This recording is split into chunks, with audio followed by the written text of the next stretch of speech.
Llega el momento, como de costumbre, del análisis en Brújula Internacional en este año electoral. A principio de año ya se anunciaba que este año iba a ir de un proceso electoral tras otro, y ya aquí a mitad de año tuvimos una elección fundamental el día de ayer en México, un país importantísimo para la región, y vamos a analizar lo que fue este proceso electoral y el resultado de la elección de ayer con la profesora Aribel Contreras, ya prácticamente analista de la casa, que siempre nos acompaña y nos ayuda a entender estos temas. Ella se conecta con nosotros vía Zoom desde Ciudad de México. Qué placer, profesora Aribel, como siempre, tenerla en este espacio.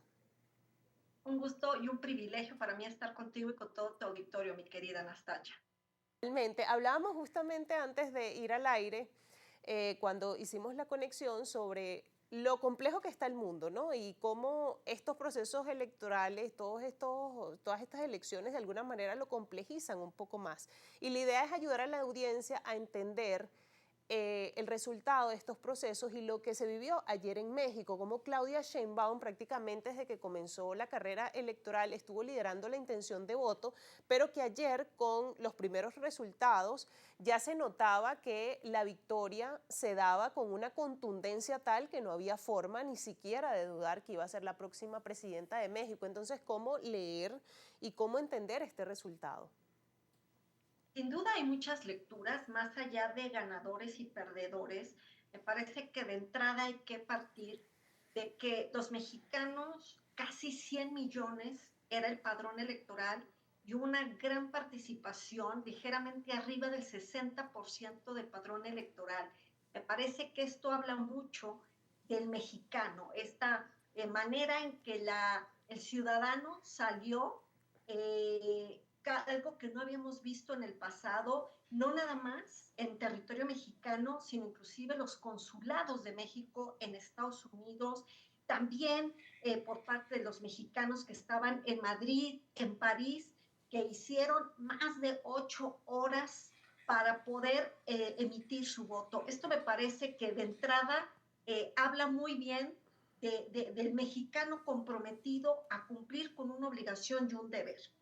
Sin embargo, también hay por el otro lado que reconocer que hubo muchas fallas por parte del Instituto Nacional Electoral, desde que no abrieron las casillas a tiempo, el hecho de que hubiera muy pocas boletas en casillas especiales, que son aquellas casillas donde alguien que no vive en esa localidad y que se encontraba de visita pudiera emitir su voto. Hubo gente que no pudo hacerlo porque había muy pocas papeletas en este tipo de casillas.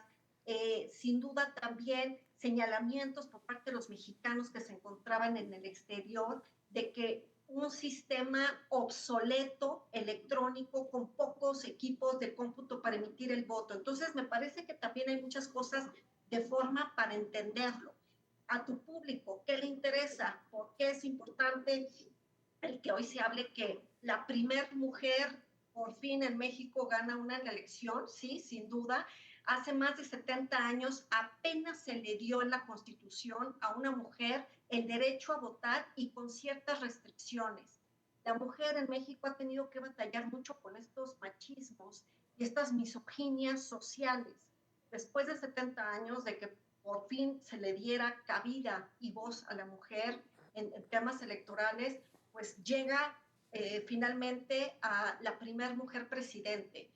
Sin embargo, pues ahora viene grandes retos, Nastacha, retos para México en la agenda doméstica, pero retos también en la agenda de política exterior y comercial, y más allá del género, ahora habrá que demostrar el poder gobernar para todos los mexicanos, se haya votado por ella o no, hacer un llamado de unidad, porque la población está terriblemente polarizada, peleada, dividida, y me parece que el primer gran reto que tendrá que hacer ella y su equipo de transición, pues es el que se deslinde del actual presidente, de que adquiera un proyecto propio, adquiera una marca propia, pero sobre todo que haya una unidad en un sentimiento fuerte de los mexicanos, donde inclusive se habla desde ayer de un gran fraude electoral.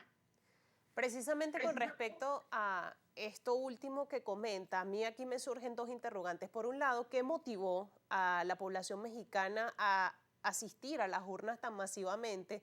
Y por otro lado, si los electores que se fueron por la opción de Claudia Sheinbaum votaron a un continuismo de las políticas de Andrés Manuel López Obrador y votaron precisamente por materializar esa cuarta T de la que tanto se hablaba. Entonces, realmente, ¿qué necesitaba el pueblo mexicano que estaba demandando al momento de ir a las urnas?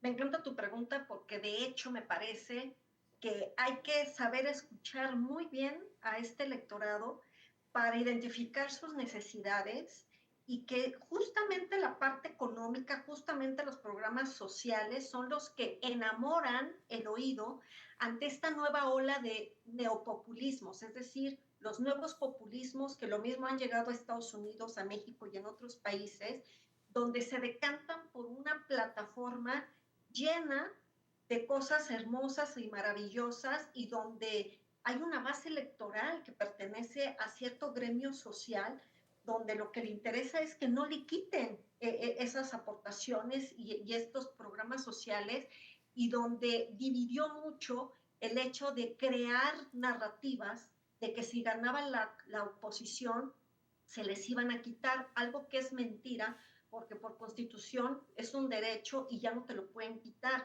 Entonces sí vemos cómo hubo una guerra de narrativas terribles, estos neopopulismos que crean narrativas en base a mentiras que se convierten en las nuevas verdades para cierto sector de la población. Entonces había que salir a votar precisamente para despresurizar esas mentiras y para apostarle a algo distinto, a que no continuara el oficialismo. Entonces, sí, sin duda, hay un cuestionamiento del resultado electoral, hay un cuestionamiento de esta aliada, que es la consejera presidente del Instituto Nacional Electoral, donde de manera muy clara los resultados ya estaban dados. O sea, pareciera que era una historia que ya sabíamos quiénes iban a ser los ganadores, a pesar de que en todos lados se tenía la visibilidad y la claridad de que estaba ganando la oposición. Sin embargo, la oposición, al salir muy pronto, Nastacha, a decir que aceptaba que no les había alcanzado los votos y que prácticamente no habían ganado, pues también tiene diferentes lecturas. Sin embargo, esto es lo que hay y con esto, como mexicanos, es a lo que nos tendremos que enfrentar y con lo que hay que lidiar y seguir trabajando por nuestro país para los próximos 6 años, más allá de filias, de fobias, más allá de si se votó o no por una continuidad, pues es la realidad, porque ya se tenía planeado esta continuidad. Así que ahora el gran reto de la presidente electa, pues será el convencer a quienes no votaron por ella de por qué su proyecto de gobierno en realidad es la mejor opción para los próximos 6 años. Y entender además, profesora Aribel, que la democracia no solamente se ejerce en las urnas, es un proceso que además se va transformando y que hay que defender. Vamos a hacer una pausa, le pido, en esta conversación para seguir analizando este tema. Estamos conversando, amigos, con la profesora Aribel Contreras. Ella es coordinadora de negocios globales de la Universidad Iberoamericana. Ella precisamente desde Ciudad de México, académica, profesora, nos está explicando, nos está ayudando a entender de alguna manera lo que fue el panorama electoral ayer en México y dándonos una visión más amplia y además una visión mucho más completa de esta victoria de ayer de Claudia Sheinbaum. Vamos a hacer una pausa y ya regresamos.